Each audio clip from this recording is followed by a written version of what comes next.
नमस्कार किसान भाइयों, अगर आप भी बैगन की खेती करते हैं और आपको बैगन की खेती करने में बहुत ज़्यादा दिक्कतों का सामना करना पड़ता है। वो कैसे? शुरुआत से लेके अंतिम चरण तक दोस्तों उसमें बहुत सारी ढेरों बीमारियां आती हैं और आपकी जो पैदावार है दोस्तों वो 70 से 80% तक कम हो जाती है।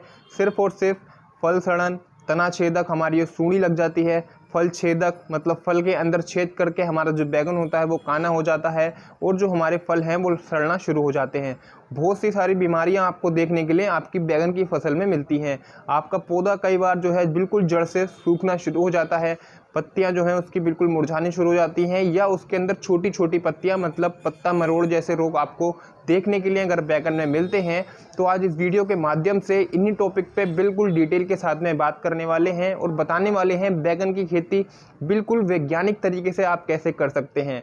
उसमें आपको शुरुआत में कौन से खाद डालने हैं या फिर जो बीमारियां हैं ये इन बीमारियों में आपको कौन कौन सी दवाई इस्तेमाल करनी है। बिल्कुल वैज्ञानिकों के द्वारा जो एक किताब तैयार करी गई है उन वैज्ञानिकों की किताब में जो लिखा हुआ है वो आपको बिल्कुल इस वीडियो में दिखाने वाला हूँ और बहुत कुछ इस वीडियो में आपको जानने के लिए मिलेगा। वीडियो एंड तक देखिएगा। चैनल पर नए हैं तो चैनल को सब्सक्राइब करके जाइए किसान भाइयों, क्योंकि आपका एक सब्सक्राइब मेरे लिए मोटिवेशन का काम करता है। मैं ऐसी वीडियोस आगे और आप तक बनाऊंगा और आप तक पहुंचाऊंगा। तो चलिए वीडियो शुरू करते हैं।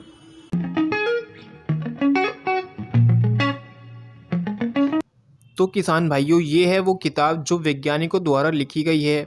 इस किताब के अंदर पूरा डिटेल के साथ में बताया गया है, चाहे वो अनाज वर्गी फसलें हों या हमारी सब्जी वर्गी फसलें हों या कॉटन हो, उसके बारे में डिटेल से बात करी गई है। ये जो किताब है जेके सीड्स कंपनी ने, जो वैज्ञानिक होते हैं उन्होंने लिखी है। आज बात करने वाले हैं लेकिन हम ब्रिंजल, तो ब्रिंजल बैगन जो है 96 पेज नंबर पे इसके बारे में दिया गया है। तो 96 पेज नंबर पे आ चुके हैं। ये दोस्तों कुछ वैरायटी हैं जैसे कि जो जेके सीड्स कंपनी के पास है। ये नीला वाला बैगन हो गया, गोला हो गया, या छूछू बैगन हो गए, या हमारा बैगनी हो गया, बैगनी लंबी वाली बोतली, या हरा बैगन। ये सब वैरायटी जेके सीड्स कंपनी की हैं।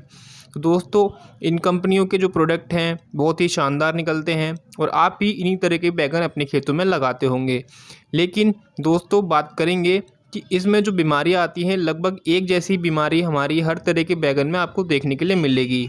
और दोस्तों इसमें सबसे पहले हम बात करेंगे आपको शुरुआती चरण में अपने खेत में कौन कौन सी खाद आपको इसमें कितनी मात्रा में देनी है।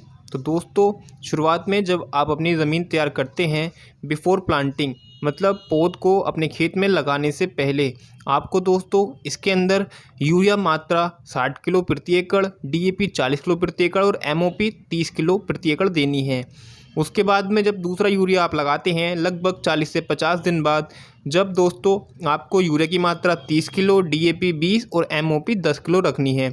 और जब आप 90 से 85 दिन के बाद में जब आप अपनी तीसरा यूरिया देंगे तो केवल 20 किलो देना है यूरिया और डीएपी बिल्कुल नहीं देना है और एमओपी 10 किलो। टोटल फर्टिलाइज़र जो आपको अपनी खेत में डालना है वो 110 किलो यूरिया, 60 किलो डीएपी और 50 किलो एमओपी की मात्रा आपको देनी है। बहुत ही अच्छा रिजल्ट आपको इसी से अपने पौधे में देखने के लिए मिल जाएगा। ये मात्रा आपको ध्यान रखनी है दोस्तों, प्रति एकड़ के हिसाब से बताई है। अब बात करते हैं प्लांट में जो डिसीज़ आती हैं। दोस्तों सबसे ज़्यादा जो बीमारियाँ आती है वो तना छेदक, हमारा फल छेदक या फल सड़न, हमारा जो फ्रूट बोरर होता है, वाइट फ्लाई, थ्रिप्स और जैसिड्स, एफिड्स, हरा मच्छर जिसको हम बोलते हैं, और मकड़ी से बहुत ज़्यादा बीमारी हमने जो बैगन की फसल है उसमें देखने के लिए मिलती है। अब बताते हैं दोस्तों इन बीमारियों में आपको कौन कौन सी दवाइयाँ लेनी है और कितनी मात्रा में लेनी है और कितने स्प्रे करते हैं। तो दोस्तों फ्रूट एंड शूट बोरर मतलब फल छेदक और जो फल छेदक सूंडी होती है उसको भगाने के लिए आप क्लोरोइंट्रेप्रोल 18% आपको 120 ml 300 लीटर पानी में आपको लगानी है। 3 से 4 स्प्रे आप अपनी फसल में करने पड़ेंगे। ये दोस्तों वही साल्ट है जो कोराजिन के अंदर होता है। उसके बाद में अगर आप ये नहीं लगाना चाहें तो आप दोस्तों इमामेक्टिन बेंजोएट 5% का इस्तेमाल कर सकते हैं। 120 ग्राम प्रति 300 लीटर पानी में मिलाकर आप इसका स्प्रे करें। लगभग 3 से 4 स्प्रे आपको अपनी बैगन की फसल में करने पड़ेंगे। यदि आप स्पाइनोसेट का इस्तेमाल करते हैं 45% SC फॉर्मुलेशन जो आता है, ये दोस्तों आपको 105 ml प्रति 300 लीटर में आपको लगाकर 1 से 2 स्प्रे आपको इसके लगाने पड़ेंगे। दोस्तों ये दवाई सिर्फ fruit borer and shoot borer की है। अब बात कर लेते हैं दोस्तों वाइट फ्लाई के बारे में। अगर आपकी फसल में आपको सफ़ेद मक्खी देखने के लिए मिल रही है, या जैसिड या एफिड्स या थ्रिप्स, इनमें से कोई सी भी अगर आपको चीज़ मिल रही है, तब आप इमिडाक्लोप्रिड का इस्तेमाल कर सकते हैं। इमिडाक्लोप्रिड अगर आप लगाते हैं तो इमिडाक्लोप्रिड 90 ml 300 लीटर पानी मतलब प्रति एकड़ की दर से आपको 2 स्प्रे लगभग अपनी फसल में करने पड़ेंगे। उसके बाद में अगर आप इसके साथ में डाइफेंथ्रोन 50% 300 ग्राम प्रति 300 लीटर पानी में इसका आप 1 स्प्रे कर दें तो काफ़ी होगा। या एसीफिट का इस्तेमाल कर सकते हैं 450 ग्राम प्रति 300 लीटर पानी में, इसका भी 1 स्प्रे करना होगा। और या फिप्रोनिल 5% का आप इस्तेमाल कर सकते हैं 300 ml प्रति 300 लीटर पानी में, इसका भी आपको 1 स्प्रे करना है दोस्तों, वाइट फ्लाई, एफिड, जैफिड्स इन सब के लिए। और दोस्तों ये जो सारी बीमारियां हैं, रस्ट चूसक कीट होते हैं हमारे सारे, इसलिए इनको एक ही बार में ये दोस्तों आपके कवर हो जाते हैं। अब बात करते हैं मकड़ी के बारे में। अगर मकड़ी आपके उसमें है, मकड़ी के लिए सबसे पुराना साल्ट आता है वो आता है प्रोपागेट 57% EC फॉर्मुलेशन 1 ml प्रति लीटर की दर से आपको अपनी फसलों में स्प्रे करना है। 300 ml प्रति 300 लीटर पानी में मिलाकर आप अपनी फसल में स्प्रे करिए। 3 स्प्रे आपको इसके करने पड़ेंगे। मकड़ी के लिए बहुत ही बढ़िया ये रिजल्ट आपको देखने के लिए मिलेगा। तो आप तो दोस्तों ये हो गई हमारी दवाइयों के बारे में। बात कर लेते हैं आप इंटीग्रेटेड पेस्ट मैनेजमेंट कैसे कर सकते हैं, इसके साथ साथ आप कैसे जो है इनको कंट्रोल कर सकते हैं। तो आपको 15 से 20 येलो स्टिकी स्ट्रैप आपको लगाने पड़ेंगे। और दोस्तों अपने जो पौधे हैं उन पर फल मक्खी ट्रैप का इस्तेमाल करना पड़ेगा, जिससे जो छेद हो जाते हैं हमारे बैगन में, जो डंक मारती है, उसके लिए एक फिनोमिनल ट्रैप आता है, उसका आपको इस्तेमाल करना पड़ेगा। ये अगर आप तरीका इस्तेमाल करते हैं तो आपकी जो बैगन की फसल है वो सुरक्षित रहेगी और बहुत ही अच्छी होकर चलेगी।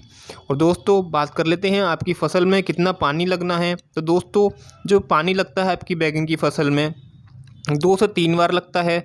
और जो डिपेंड करता है वो मौसम पे करता है और आपकी नमी मतलब मिट्टी कैसी है।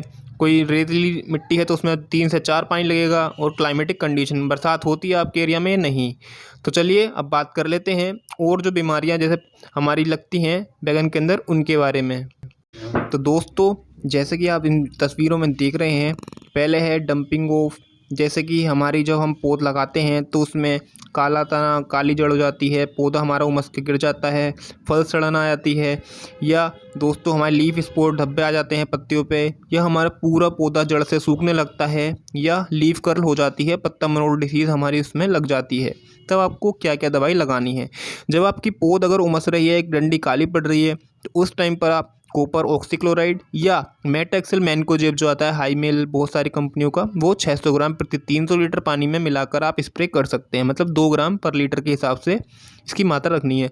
अगर आपको फल सड़न देखने के लिए मिल रही है तो आपको जिन्हें 75% मिलाकर 2 ग्राम प्रति लीटर में इस्तेमाल कर सकते हैं। उसके बाद दोस्तों अगर आपको इस तरह की ये पत्तियों पर छोटे छोटे धब्बे दिख रहे हैं, तब आपको जिस दवाई का स्प्रे करना है वो है कार्बेडेंजिम और मैनकोजेब का आप इस्तेमाल कर सकते हैं। 50% जो आता है उसको आप मिलाकर इस पर स्प्रे कर सकते हैं, तो बहुत ही अच्छे रिजल्ट आपको देखने के लिए मिलेगा। अब दोस्तों बात कर लेते हैं, अगर आपको पौधा पूरा जड़ से सूख रहा है तो उस टाइम पर आपको क्या करना है। उस टाइम पर आप तो स्टेप्टोसाइक्लिन 1 ग्राम प्रति 40 लीटर पानी में मिलाकर अपने जो है सीड डिपिंग करनी है। मतलब आपको इसमें भिगो के रखना है अपना। जब सीड आप लगाते हैं तो आपको ये जो समस्या है वो आपको देखने के लिए नहीं मिलेगी। अगर आपको लीफ कर्ल, पत्ता मरोड़ डिसीज़ आपकी फसल में दिख रही है, तब दोस्तों आपको जैसिड या वो ब्राउन होपर जो लीफ होपर होते हैं उसको कंट्रोल करना पड़ेगा। मतलब वाइट फ्लाई जो होती है हमारी, उसको कंट्रोल करने के लिए मैं पीछे आपको दवाई बताई है, वही दवाई का अगर आप इस्तेमाल करते हैं तब आपकी ये जो परेशानी है वो आपको देखने के लिए नहीं मिलेगी। अब दोस्तों कई बार क्या होता है, हमारी पत्तियों में बहुत सारे आपको इफेक्ट देखने के लिए मिलेंगे, जैसे पत्ती का पीला पड़ना, पत्ती का साइडों से जला जला होना, पत्ती बैंगनी हो जाती है, यह हमारा पूरा पत्ता सफ़ेद हो जाता है, पत्ते नीचे की तरफ मुड़ते हैं। और भी बहुत सारी चीज़ें जैसे छोटी पत्तियाँ रह जाती हैं बहुत ज़्यादा, और बहुत सी जैसा आप फ़ोटोज़ में देख रहे हैं इस तरह की जो हमारी पत्तियों वाली बीमारियाँ आपके पत्ते के इस प्रकार से कुछ हो जाते हैं, तब आपको कौन कौन सी दवाई का इस्तेमाल करना है। तो दोस्तों ये जो पत्तियों पर अभी असर देख रहे हैं ये मौसम के कारण भी आ सकता है और जो आपने अपनी खाद या पानी जो है ठीक टाइम से नहीं दिया है तो उसकी वजह से भी आ सकता है। ये दोस्तों जो सारी कमियां हैं आपको इसमें साफ साफ दिख जाएगा किस किस चीज़ों की वजह से हो रखी हैं। तो इसके अंदर जैसे मैं दिखा रहा हूँ आपको NPK, magnesium, phosphorus, sulphur, boron, magnesium, zinc, इन सब की कमियों की वजह से जो है ये आपकी पत्तियां कुछ इस प्रकार से होती हैं। इनकी तरह से आप डाल सकते हैं। और दोस्तों ये थी आज की बैगन की टोटल जानकारी वैज्ञानिक तरीके से। आप इस किताब का स्क्रीनशॉट भी ले सकते हैं। ये किताब दोस्तों वैज्ञानिकों द्वारा JK कंपनी के जो साइंटिस्ट हैं उन्होंने लिखी गई है। ये ऐसी जो जितनी भी और सब्जियां हैं आपको दिख रही हैं इन सब पे मैं और वीडियोस लाऊंगा। चैनल को सब्सक्राइब कर लीजिएगा और बेल नोटिफिकेशन को दबा दीजिएगा। तब तक के लिए मिलते हैं अगली वीडियो में दोस्तों। वीडियो लाइक करके ज़रूर जाइएगा। धन्यवाद दोस्तों।